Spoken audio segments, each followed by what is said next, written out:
মালদাতে ভরা বর্ষার সুযোগ নিয়ে রাতের অন্ধকারে মহিষ পাচারের চেষ্টা। বিএসএফ এর হাতে আটক 2 বাংলাদেশি পাচারকারী। ধৃতদের হবিবপুর থানার পুলিশের হাতে তুলে দিয়েছে বিএসএফ। উদ্ধার করা হয়েছে 16টি মহিষ। মালদার ভারত বাংলাদেশ সীমান্তবর্তী হবিবপুর থানার কেদারিপাড়া এলাকার ঘটনা। কাটা তারহীন এলাকা দিয়ে রাতের অন্ধকারে মহিষ পাচারের চেষ্টা চলছিল। সে সময় বিএসএফ এর 88 নম্বর ব্যাটালিয়নের জওয়ানরা বাধা দিলে তাদের ওপর হামলা চালায় পাচারকারীরা। 2 বাংলাদেশি পাচারকারী আটক করা হয়। বিএসএফ এর হাতে এদের নাম মোহাম্মদ রুবেল ও মোহাম্মদ আমানুল্লাহ, বাড়ি বাংলাদেশের নওগাঁও জেলার পোরশা থানার অন্তর্গত দারপাল ও যুগিদাঙ্গা এলাকায়।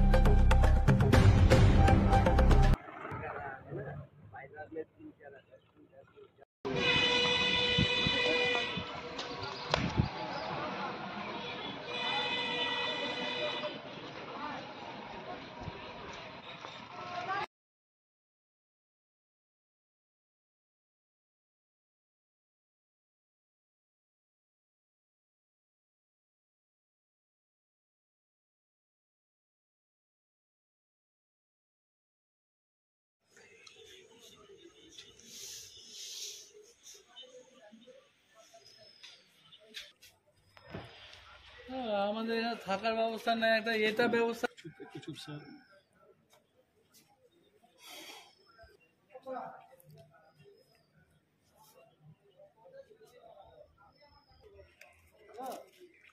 বলছি ওই আমাদের সাংবাদিক ভাইরা এসছে, হ্যাঁ